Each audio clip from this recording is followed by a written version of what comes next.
We got it to Burkina Faso now, where an al-Qaeda-linked armed group has taken responsibility for an attack that's killed nearly 200 people there.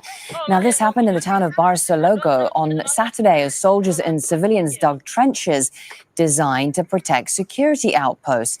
At least 140 people are also injured. The attackers stole weapons and a military ambulance during their assault. Let's bring in Nicholas Hack now. He is live for us in Dakar. First of all, can you explain the events which led to the deaths of nearly 200 people and more than 100 injured? What happened here? Now, look, shalom, family. Welcome back to another episode of Nus Babal Global Newsroom right now. And bring you guys the latest updates on what's happening in Burkina Faso. And I know everybody very interested in what's happening on the continent, especially what's happening over there. And so right now, this is the latest news right now. I know we had, it's a lot of news coming out about the positive things going on over there and the developments that's happening, right? But it's also, the war is still happening. You know, we just talked about how they got more drones and more weapons for Ibrahim Traore, but it's still some insurgency terrorists, you know, that's coming to the country.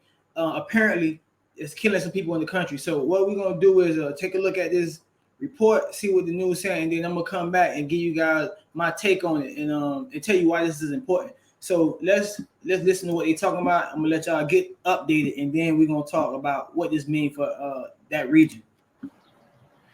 Well, Miriam, we've just heard from eyewitnesses or survivors of what happened on Saturday in Burkina Faso in the town of Barsalogho, which is roughly 100 kilometers from the capital, Ouagadougou. And the eyewitnesses say that on Friday, they were asked by the Burkina Faso's military on the ground to start digging trenches. Now, many of the civilians did not want to do so. They were afraid of revenge attacks from armed groups linked to al-Qaeda, but also ISIL that are active in the area. So some of them were forced at gunpoint to dig trenches along this road. And I visited this area. There's a large road that connects the north of the country to the capital, Ouagadougou. So hundreds, if not thousands of villagers were forced to dig those trenches on Saturday when men on motorcycles started shooting at them.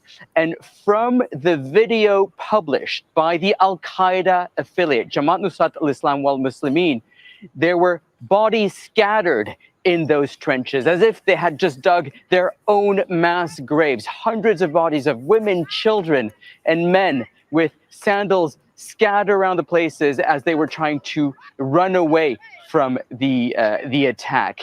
Now, the Burkina Faso forces have not talked about it, have not communicated about this attack. But according to the local hospitals, they've activated their emergency plan. Nurses, doctors have been recalled to try to treat those that have been injured. But there are many more unaccounted for, and we expect in the hours to come that the death toll will continue to rise. Miriam? Nick, how is the army's fight against armed groups going there? Well, it depends who you talk to. According to the junta, it's going pretty well. They've been able to stem off some attacks. But the reality is, Miriam, is that they have lost control of half of the country to armed groups linked to al-Qaeda and ISIL. And there are more than 2 million people, 2 million people that are on the move, fleeing the ongoing attacks. And the month of August, which hasn't ended, has been one of the deadliest so far. And this is happening at a time where there's great uncertainty among the military ranks of the capacity of the military junta to stem out those attacks themselves. There's been rumors of coups and counter coups against the junta. And analysts say that the military junta are too preoccupied to maintain their power rather than to stem off these attacks from armed groups. Meanwhile, the humanitarian situation is getting worse, Miriam. According to the Norwegian Refugee Council, the conflict in Burkina Faso is one of the most neglected conflict in the world. They say that there is a lack of funding, there's a lack of interest or of a diplomatic solution to this ongoing situation. Thank Miriam? you so much. With all the latest from Dakar there, Nicholas Hack. Well, Victor Doke is a professor of international studies at the Kofi Annan International Peacekeeping Training Center. He joins us now from Accra in Ghana. This is a really gruesome attack which took place in the town of Barsalogho. Nearly 200 people have been killed, but that number is expected to rise. How serious are the security and humanitarian challenges in Burkina Faso right now? Well, thank you very much. First of all, it is very unfortunate that incident has claimed a lot of lives. But the seriousness of the security and humanitarian issues in Burkina Faso is dire. Why do I say so? Now, we were all privy to the information when, first of all, Burkina Faso was suspended because the junta took over. And then subsequently, we heard that they are opting out of the sub-regional body ECOWAS. Now, in line with that, they had their own intentions, or they came up with regards to forming and joining the Alliance for the Sahel together with Mali and Niger. Now, this only points to the fact that now, once you opt out or you willingly declare your position with regards to coming out with a collective body that can assist you with regards to fighting terrorism and violent extremism, technically, right now, Burkina Faso, you are on your own. That is what it meant. Now, whether the Alliance for the Sahel has that capacity to even contribute troops or equipment to whatever to fight these armed groups is another issue. There's another question. What is going to happen? Now, they're going to have more challenges with regards to fighting the armed groups. But has something? Can I ask you? As you say, that the government is pursuing an aggressive military campaign against groups like ISIL and al-Qaeda. But those groups, those fighters, I mean, given what happened in the town of Barsalogho on Saturday, civilians digging trenches, they ended up killed inside those trenches. Are those fighters becoming more violent? Are they increasingly turning on civilians now? Very much so. Now, when you have fighters who have been in existence, okay, for how long, nobody knows. Now, one other issue is these fighters have been given that mandate. Why do I say so? The junta has enabled by their actions concentrating on political power than fighting these armed groups. Now, they've emboldened these armed groups to now willingly and then confidently come into town and take on civilians. Now, anybody who's not seen to be supporting them will be taken or will be killed. That is what is happening now. The junta itself is having challenges, okay? Now, even before they became a junta, we all know the challenges that they faced. And now, becoming a junta, there is no kind of capacity, there's no kind of equipment. Where is the manpower? Where is the collective? So from what you're saying, there's no dialogue efforts with these fighters. There is just a total war now against these groups. They are now in control of 50% of the country. What does that mean for the people? Because it seems as though aid agencies can't access civilians who are in need. Right. So what it means is, one, they will control this 50% of the land. Thereby, local government cannot access the area. Okay? The people there will become or will be under their authority. And whoever will not cede or will not come under the authority will be killed. That is what it's going to mean. The junta is going to have a problem, a challenge, even wanting to take back that territory.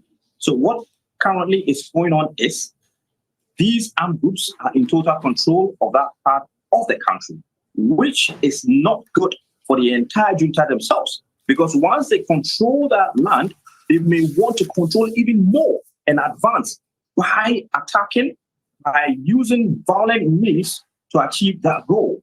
Humanitarian-wise, you would have loss of lives. Now, how did these people even come out of that area is another challenge. Now, there'll be an opportunity for these armed groups to even recruit more men onto their side. Whoever will not want to come onto their side will be taken out. So humanitarian-wise, Burkina Faso is going to face a challenge. Aid and international groups that would want to even offer assistance may find it very challenging because the army itself is not capable of reaching these areas. How much more even when the international community comes in? So we wait to see what is going to happen. But the question is, what will the junta itself do? Will it turn to Russia like many other African states? These are questions we are waiting to be answered. Well, thank you for shedding some light on what has to be one of the...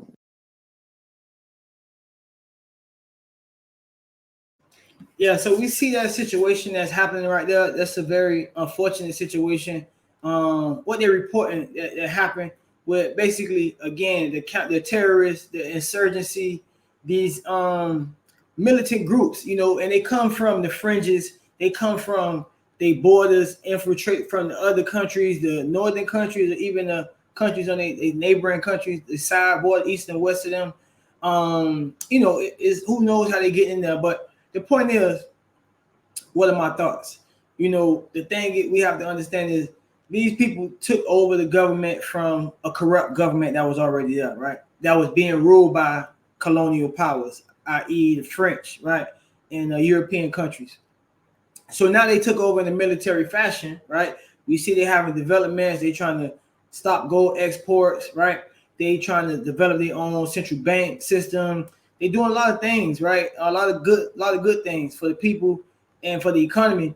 But what we have to realize is that they don't have, it seemed like from the report, they don't have full control of the whole country because some of it is controlled by these military militia groups, which is probably funded by these European powers that got kicked out. You know, they had deep ties into the streets, basically, you know, understanding this country and, you know, where the lever is at and the point that they could put pressure on.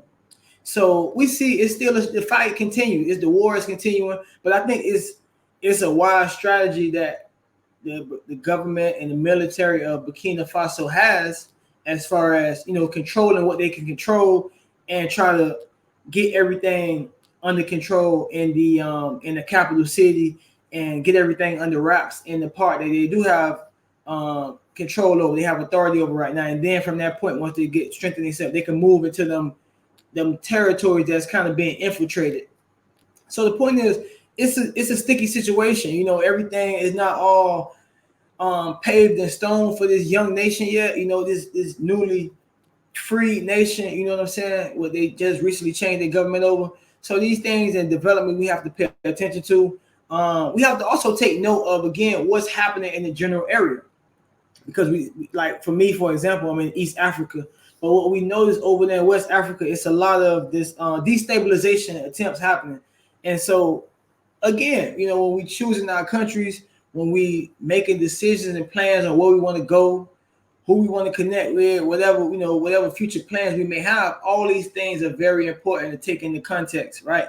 You know, that was an unfortunate situation, but the civilians, the citizens was forced to, you know, dig holes, and they end up being, you know, buried in the hole. You know what I'm saying? So it's right now, the whole point is, you know, we can't forget that it's a dynamic situation, especially with the power struggle that's occurring, right? So again, these people might have been in the cities that's on the outskirts that the government don't have that full control over right now.